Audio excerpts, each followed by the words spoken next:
앞서 우리는 정부가 사용하는 4가지 핵심 정책 수단과 그 선택 기준에 대해 학습했습니다. 정책이라는 건축물을 이루는 튼튼한 기둥들을 하나하나 살펴본 셈이죠.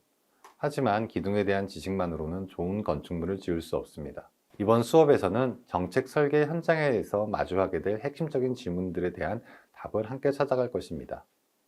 우리가 먼저 진단과 처방의 문제, 즉 해결하려는 문제의 핵심 원인과 정책 대상의 특성에 따라 가장 효과적인 정책 수단이 어떻게 달라지는지를 탐구합니다. 이어서 여러 정책 수단들을 어떻게 조합해야 시너지를 만들 수 있는지, 반대로 서로 충돌하는 최악의 조합은 어떻게 피할 수 있는지와 같은 조합과 조율의 문제를 다룰 것입니다. 마지막으로는 혁신과 미래의 관점에서 넛지, 인공지능, 빅데이터와 같은 새로운 도구들이 기존의 정책 설계 방식을 어떻게 바꾸고 있으며 미래의 정책 디자이너인 우리는 무엇을 준비해야 하는지를 논의하며 마무리하겠습니다.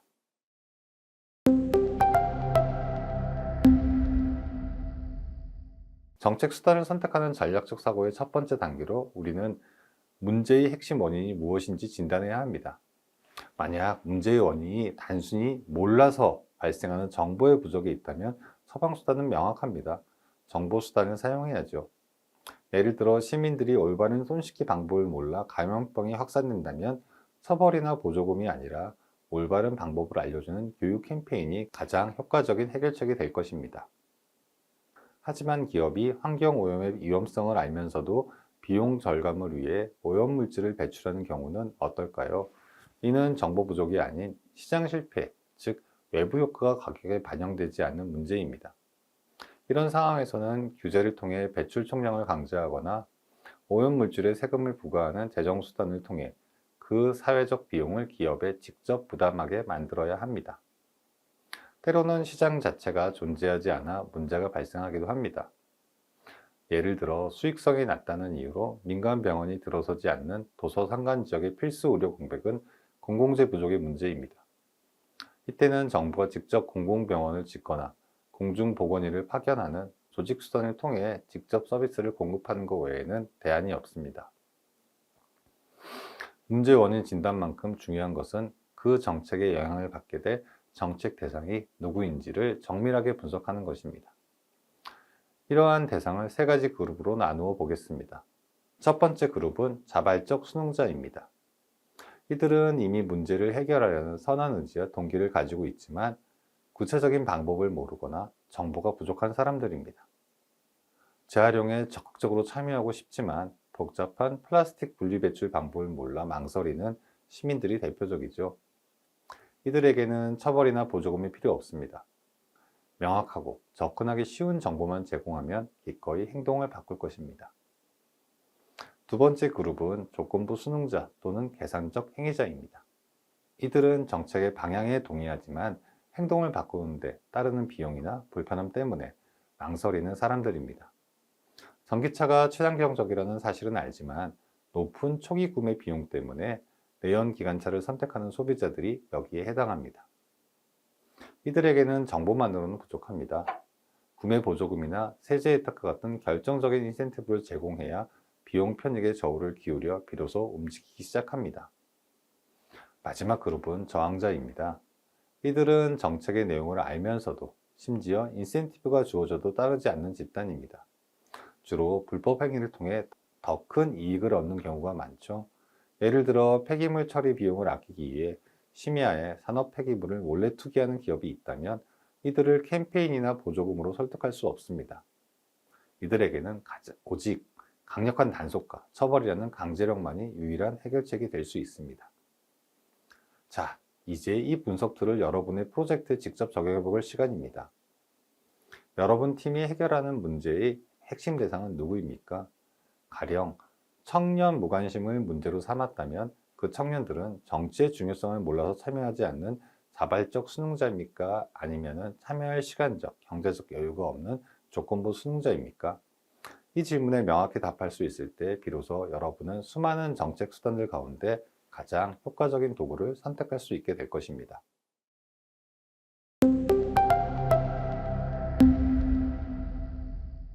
앞서 우리는 정책 대상에 따라 최적의 수단을 처방하는 법을 배웠습니다. 다음으로는 정책이 실행할 생태계, 즉 맥락적 요인을 반드시 고려해야 합니다.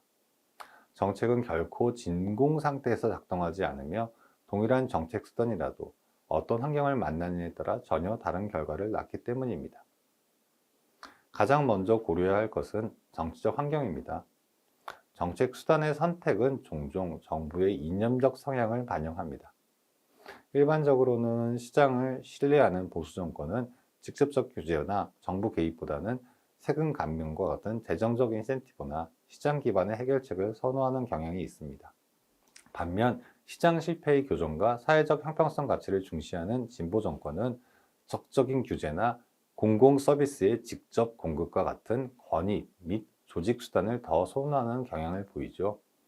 또한 아무리 좋은 정책이라도 국민적 여론의 지지를 얻지 못하면 정치적 부담으로 작용하여 지속되기 어렵습니다. 두 번째로 경제적 여건은 정책 수단 선택의 가장 현실적인 제약 조건이 됩니다.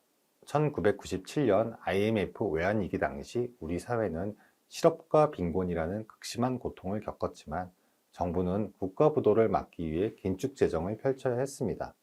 복지 지출을 늘리는 제동 수단을 사용하고 싶어도 그럴 재정적 여력이 전혀 없었던 것이죠. 반면 2020년 코로나19 팬데믹이라는 또 다른 위기 상황에서는 어땠습니까? 정부는 확장 재정을 통해 무려 5차례에 걸쳐 전 국민 또는 선별적으로 재난지원금을 지급했습니다. 이는 위기의 성격뿐 아니라 그것을 감당할 수 있는 국가의 경제적 체력이 정책 수단 선택의 폭을 결정한다는 것을 명확히 보여줍니다. 세 번째는 눈에 잘 보이지 않지만 매우 중요한 사회문화적 배경입니다. 예를 들어 정부에 대한 신뢰 수준이 매우 높은 스웨덴이나 덴마크 같은 북유럽 국가에서는 정부가 어떤 캠페인을 하거나 정보를 제공하면 시민들이 높은 순응도를 보입니다. 정보 수단 하나만으로도 큰 효과를 거둘 수 있죠. 하지만 정부에 대한 불신이 깊은 사회에서는 같은 캠페인을 벌여도 정부가 또 무언가를 숨기는 것이 아니야? 하는 냉소적인 반응에 부딪힐 수 있습니다. 한국 사회의 경우 이 신뢰는 분야별로 매우 다르게 나타납니다. K방역 당시 질병관리청에 국민들은 압도적 신뢰를 보냈습니다. 반면 부동산 정책에 있어서는 국민들은 국가에 대한 깊은 불신이 공존하는 것이 바로 이런 대표적인 예입니다. 마지막으로 정책을 집행할 정부의 행정 역량 역시 무시할 수 없는 현실적 제약입니다. 아무리 정교하고 이상적인 규제를 설계해도 그것을 현장에서 단속하고 관리할 인력과 전문성이 부족하다면 그저 종이 위의 선언에 그칠 뿐입니다. 또한 빅데이터와 인공지능을 활용한 첨단 정책을 도입하고 싶어도 정부 내에 데이터를 분석하고 시스템을 운영할 IT 전문가가 없다면 실행 자체는 불가능하겠죠.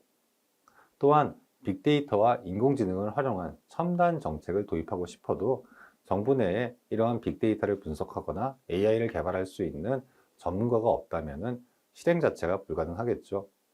이처럼 정책의 성공은 아이디어뿐 아니라 그것을 구현할 수 있는 정부의 실제적인 능력에 크게 좌우됩니다.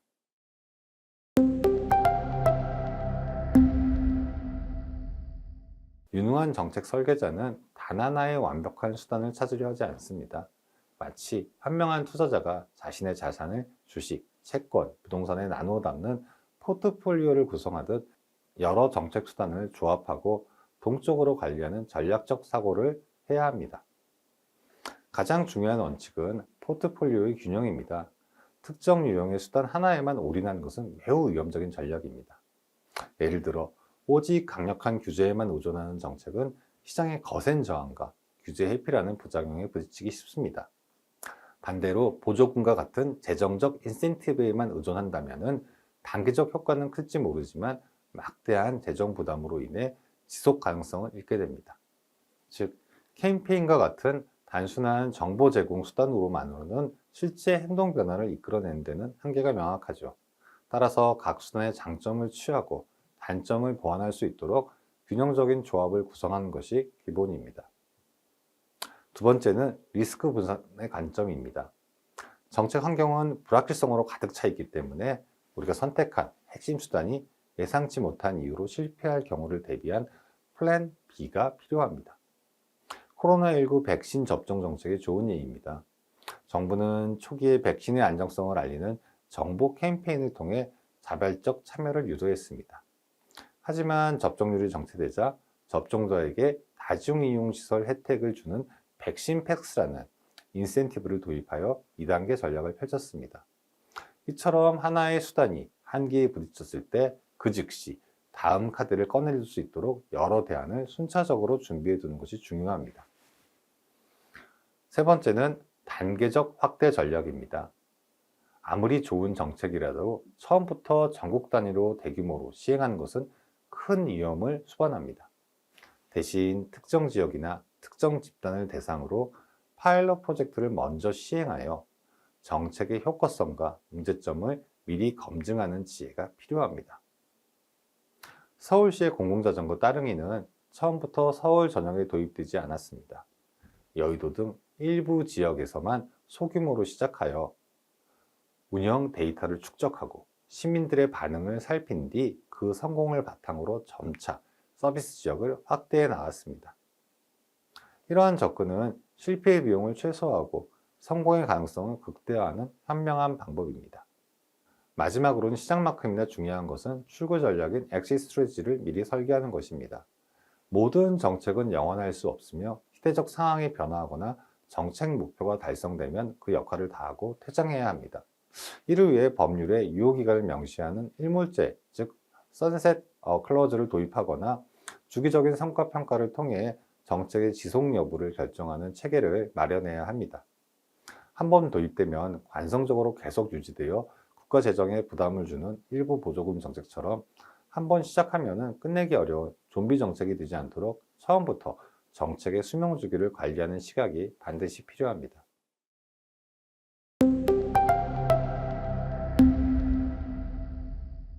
지금까지 우리는 정책 포트폴리오를 구성하는 전략을 배웠습니다.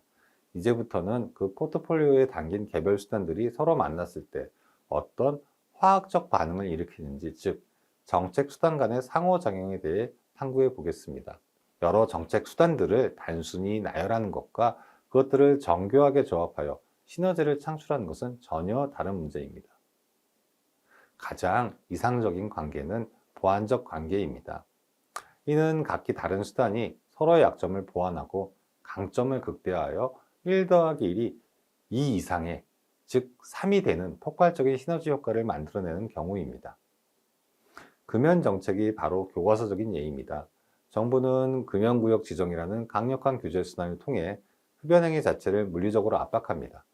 하지만 규제만으로는 금연을 결심한 사람들의 니코틴 의존 문제를 해결해 줄 수 없죠. 바로 이 지점에서 금연 클리닉 상담이나 니코틴 패치 지원과 같은 조직 및 정보 수단이 결합됩니다. 규제를 통해 만들어지는 금연 동기에 실질적인 성공 방법을 제공하며 돕는 것입니다. 이는 마치 채찍과 당근이 아닌 방향 제시와 조력자가 결합된 정교한 설계입니다. 다음으로는 같은 목표 다른 경로라는 대체 관계를 활용하는 것입니다. 동일한 정책 목표를 달성하기 위해 서로 다른 경로를 제시하는 이 대체 관계도 하나의 수단이 될 수 있습니다. 탄소 배출량 감축이라는 목표가 좋은 예입니다. 정부는 기업들에게 탄소 배출량 1톤당 일정 금액의 세금을 부과하는 탄소세라는 재정 수단을 도입할 수 있습니다. 반면 연간 배출 총량을 정해두고 기업들이 그 안에서 배출 권리를 사게 팔게 하는 배출권 거래제라는 시장 메커니즘을 선택할 수도 있습니다. 탄소세는 과세 비율을 고정하여 기업들의 예측 가능성을 높이는 장점이 있고, 배출권 거래제는 배출 총량을 확실하게 고정하여 감축 목표 달성에 더 직접적인 장점이 있습니다. 정책 결정자는 어떤 방식으로 우리 경제 상황과 산업 구조에 더 적합한지를 전략적으로 선택해야 합니다. 다음으로는 서로 방해하는 모순적인 것들은 어떻게 활용할 수 있을까를 고민해 봐야 됩니다.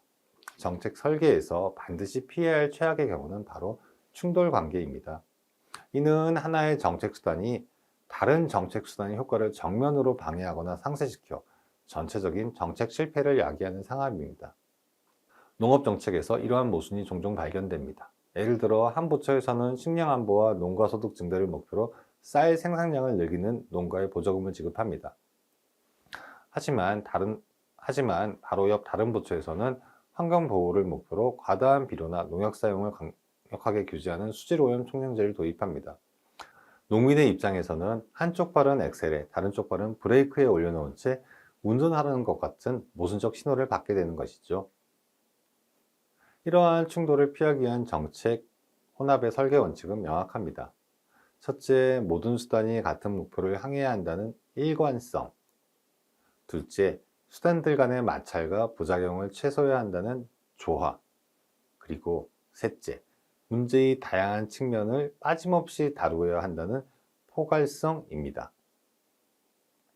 이 세 가지 원칙을 지킬 때 비로소 정책은 삐걱거리는 기계가 아닌 잘 조율된 오케스트라처럼 작동할 수 있습니다.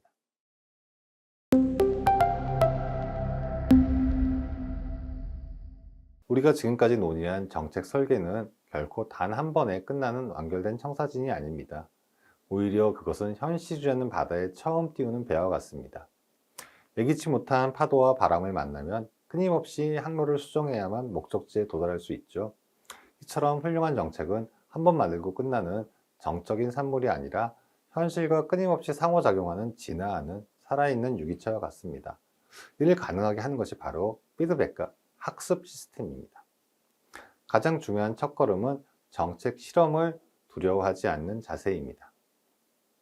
모든 변수를 완벽하게 예측하고 통제하려는 전통적인 정책 결정 방식은 불확실성이 높은 현대사회에서 더 이상 유효하지 않습니다. 대신 작고 통제된 환경에서 정책 아이디어를 실험해보고 그 결과를 바탕으로 성공하면 확대하고 실패하면 신속하게 수정하는 어질리티가 필요합니다. 즉 과학자 같은 접근이 필요합니다. 서울시의 올빼미 버스로 불리는 심야버스가 바로 이 정책 실험의 대표적인 성공 사례입니다. 2013년 서울시는 심야 시간대에 시민들의 이동수단을 확인하기 위해 단 2개의 노선으로 파일럿 운행을 시작했습니다. 그 결과 폭발적이었습니다. 빅데이터 분석을 통해 예측했던 것보다 훨씬 더 많은 시민이 이용했고 만족도 또한 매우 높았죠. 이 작은 성공의 증거를 바탕으로 서울시는 자신감을 갖고 노선을 점차 확대하여 현재 서울 전역을 잇는 핵심적인 심야교통망으로 자리 잡게 되었습니다. 만약 처음부터 대규모 예산을 투입해 전면적으로 시행했다가 실패했다면 그 손실은 막대했을 것입니다. 이러한 실험이 의미를 가지려면 세계적인 성과 모니터링을 반드시 해야 합니다. 경영학의 대가 피터 드러커는 측정할 수 없으면 관리할 수 없다고 말했습니다. 이는 정책에서도 동일하게 적용되는 원칙입니다. 정책을 시작하기 전 우리는 무엇을 성공으로 볼 것인가를 명확히 정의하고 이를 측정할 수 있는 핵심 성과지표 KPI를 설정해야 합니다. 전기차 보급 정책이라면 누적 보급 대수와 충전기 수가, 금연 정책이라면 성인 남성 흡연율이 명확한 KPI가 될 것입니다. 이 지표를 주기적으로 추적해야만 우리는 정책이 올바른 방향으로 가고 있는지 아니면 수정이 필요한지를 객관적으로 판단할 수 있습니다. 데이터를 통해서 문제가 확인되었다면 신속한 조정이 이루어져야 합니다. 정책의 실패를 인정하지 않고 기존의 방식을 고수하는 것이 가장 큰 정책의 실패입니다. K방역은 확진자 수의 증감과 의료 시스템의 열악이라는 데이터를 바탕으로 사회적으로 거리두기 단계를 수시로 유연하게 조정하며 위기에 대응했습니다. 실리콘밸리의 혁신 원칙인 빠르게 실패하고 더 빠르게 학습하라는 Fail fast, run fast는 이제 정책 설계의 핵심 원칙이 되었습니다. 우리가 두려워할 것은 정책의 작은 실패가 아니라 그 실패로부터 아무것도 배우지 못하고 같은 실수를 반복하는 것입니다.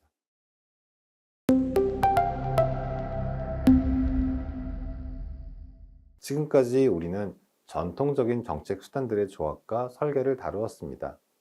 이제는 마지막으로 4차 산업혁명 시대에 새로운 기술과 사회 변화가 정책 수단의 지형 자체를 어떻게 바꾸고 있는지 그 혁신과 미래에 대해 이야기해 보겠습니다. 가장 먼저 살펴볼 혁신은 인간의 비합리성에 주목한 행동과학이 가져온 선물, 너치입니다. 지난번에 자세히 다루었으므로 핵심만 다시 짚어보겠습니다. 너치는 사람들은 항상 합리적으로 행동한다는 전통적인 경제학의 가정을 뒤집고 우리의 인지적 평약을 역이용하여 강제나 금전적 인센티브 없이도 바람직한 행동을 유도하는 부드러운 개입입니다. 핵심은 선택의 자유를 침해하지 않으면서 더 나은 선택을 하도록 옆구리를 쿡 찌르는 것이죠. 영국의 세금 납부 독초청 사례는 너지의 힘을 보여주는 고전입니다. 단순히 세금을 내십시오 라고 명령하는 대신 휴아가 사는 지역 주민의 94%는 이미 세금을 성실히 납부했습니다 라는 사회적 규범 정보를 추가하는 것만으로도 납부율을 극적으로 끌어올렸습니다. 이는 처벌에 대한 두려움이 아닌 집단에 소속되고자 하는 인간의 본능을 활용한 것입니다. 한국에서도 지하철 계단에 칼로리 소모량을 표시하여 건강에 대한 즉각적인 보상을 시각화하거나 전기요금 고지서에 이웃집과의 사용량 비교 정보를 제공하여 전략을 유도하는 등 성공적인 사례가 많습니다. 하지만 이 부드러운 개입은 도움인가, 조작인가 라는 날카로운 윤리적 질문을 동반합니다. 정부가 시민들 자신도 모르는 사이에 그들의 선택을 은밀하게 조종하는 것이 과연 정당하냐는 비판, 즉 자유주의적 온정주의에 대한 논쟁이 그것입니다. 따라서 너지를 활용할 때는 그 목적과 과정이 투명해야 하며 만능 해결책으로 보기보다는 기존의 전통적 수단들과 결합하여 그 효과를 높이는 보완적 수단으로 활용하는 지혜가 필요합니다. 다음은 디지털 전환과 정책수단 혁명입니다. 디지털 기술은 정책수단의 작동 방식을 근본적으로 바꾸는 혁명을 이끌고 있습니다. 그 중심에는 인공지능 AI와 빅데이터가 있습니다. 과거 정책이 문제가 발생한 뒤에 대응하는 사후약방문식이었다면 이제는 데이터를 기반으로 문제가 발생하기 전에 개입하는 예측적 정책이 가능해졌습니다. 서울시가 CCTV 데이터와 유동인구 데이터를 분석하여 범죄 발생 고위험 지역을 예측하고 순찰 경로를 최적화하는 것이 그 예입니다. 또한 전기료나 수도료 체납, 통신 기록 등의 데이터를 분석하여 사회적으로 고립된 위기 가구를 선제적으로 발굴하는 등 복지 사각지대 해소에도 결정적인 역할을 하고 있습니다. 과거의 one size fits all 방식에서 벗어나 개인의 상황과 필요에 맞는 초개인화된 맞춤형 서비스도 이제는 가능해졌습니다. 정부는 모든 청년에게 똑같은 일자리 정책을 제공하는 대신 개인의 학력, 경력, 관심사를 분석하여 가장 적합한 일자리와 역량 개발 프로그램을 자동으로 추천해 줄 수 있습니다. 이런 변화는 플랫폼 정부라는 개념으로 구체화되고 있습니다. 정부 24와 같이 시민들이 관공서를 방문할 필요 없이 24시간 언제 어디서든 필요한 서비스를 신청하고 발급받는 시대가 열렸습니다. 스마트폰이 신분증이 되는 모바일 운전면허증의 전면 시행은 이러한 흐름을 상징적으로 보여줍니다. 또한 유변조가 불가능한 블록체인 기술은 부동산 등기나 전자투표 시스템에 적용되어 정책 과정의 투명성과 신뢰를 획기적으로 높일 잠재력을 가지고 있습니다. 물론 이러한 기술 혁신은 심각한 도전 과제를 동반합니다. 디지털 기기 사용에 익숙하지 않은 고령층이나 정보 소외계층이 배제되는 디지털 격차 문제가 발생할 수 있고요. 정부가 나의 모든 것을 알고 있다는 빅브라더의 출현 가능성, 프라이버시 침해 문제, 그리고 국가 시스템 전체를 마비시킬 수 있는 사이버 보안의 위협은 우리가 반드시 해결해야 할 과제입니다. 다음으로 저희가 고민해야 할 것은 실험적 거버넌스 미래 정책 방향입니다. 자, 그렇다면 미래의 정책 수단은 어떤 모습으로 진화하게 될까요? 핵심 키워드는 실험과 참여입니다. 정부가 모든 것을 계획하고 집행하는 하향식 모델에서 벗어나 시민과 전문가, 현장이 함께 정책을 만들어 나가는 정책 랩과 리빙 랩이 확산되고 있습니다. 이는 정책을 실험실에서 완성하는 것이 아니라 실제 삶의 현장에서 시민들과 함께 프로토타입을 만들고 시험하고 개선해 나가는 방식입니다. 또한 새로운 기술과 서비스가 낡은 규제의 발목에 잡히지 않도록 일정 기간 동안 규제를 면제해 주거나 유예해 주는 규제 샌드박스는 혁신의 안전한 시험장이 되고 있습니다. 코로나19 시기 한시적으로 허용되었던 비대면 원격 진료나 타다와 같은 모빌리티 서비스가 바로 이 샌드박스를 통해 그 가능성을 증명한 대표적인 사례입니다. 이러한 흐름을 종합해 볼 때 미래의 정책 수단의 방향은 명확합니다.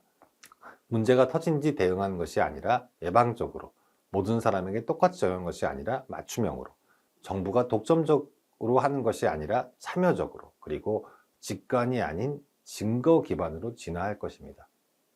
마지막으로 기후변화나 팬데믹, 글로벌 공급망 위기처럼 더 이상 한 국가의 노력만으로는 해결할 수 없는 문제들이 증가함에 따라 국가 간 규제를 조화시키고 공동의 데이터 플랫폼을 구축하는 등 글로벌 협력 자체가 가장 중요한 정책 수단이 되는 시대가 될 것입니다.